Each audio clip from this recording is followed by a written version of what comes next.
I believe I'm going to start on the 770 today.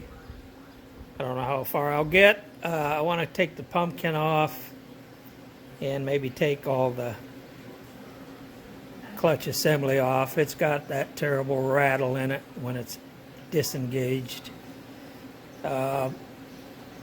This lever can come off real easy. It's got a bolt in it.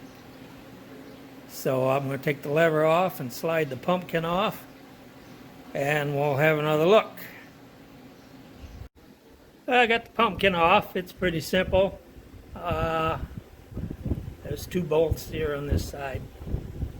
Two bolts on the other come up from the bottom. There's supposed to be kind of a rubber horseshoe looking gasket. This one don't have that. I got that ordered. Since I took the lever off, that pumpkin just slid right off, and it all looks like it should. Nothing's broken, I don't think. Not real grubby greasy. So now I'll take these 246 cap screws off. Well, I'll have to take these pins out, take that clutch out and everything.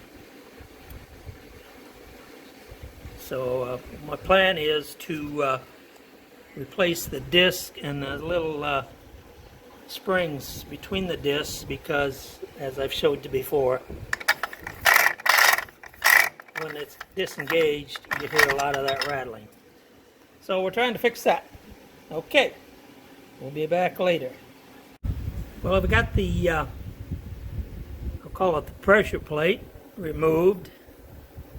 It might be easier to take that bearing end off when we go back, because we got to get everything aligned and stuff. But use the little 3/8 inch burp gun. Took those 6 bolts right out. Got the 3 piles of shims. I got new shims coming, so may just use the new shims when they get here.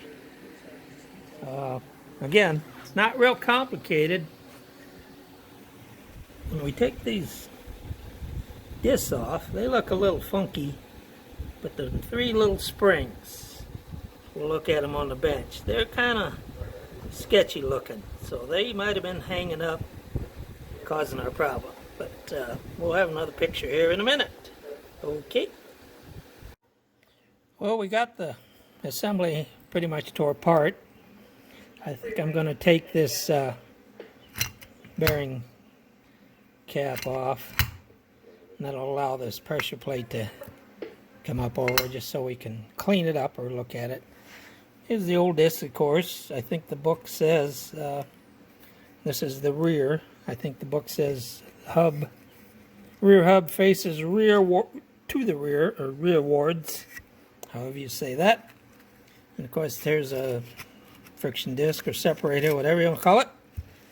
And here was the front disc, and that one faced forward, the hub. I'll check the book again, but I think that's right. So I assume buff these up a little bit, the ring here. Obviously we don't care about these, we're going to throw these away. There's the springs. You can see the new springs, other than being shinier, they're straighter and maybe got a little more spring to them. And they're kind of curly queued up like a little worm. Of course, here's the brand new disc. 2 of them. Like I say, I'm going to take this bearing collar off and get this apart a little more. Okay, see ya. So this, I don't know what you call it, backing plate or whatever, it'll stay on the tractor. Just buff it up, clean it up so it's nice and shiny new.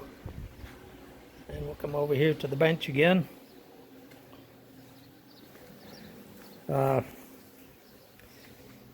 Split this throwout bearing gizmo.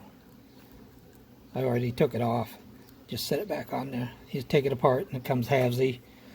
And then that allows you to lift what I'll call the pressure plate off. Don't think there's much to do there. And probably polish all these surfaces on that separator plate in here. And I guess that's about it, other than reassembly. The super duper thing is, you know, those shims, the shims that go under, whoops, I better show you. The shims that go under this pressure plate to get your adjustment, you know, so your lever pops in and out right, and all that kind of stuff. So here's a comparison, the old disc with the new disc. I don't know if there's a lot of difference in thickness, but a lot of difference in look. So anyway, we'll tinker around with this. Like I say, I don't have new shims yet. That'll be a couple days, so I don't know. I think I'll wait for the shims. All right, we'll see you later. Goodbye.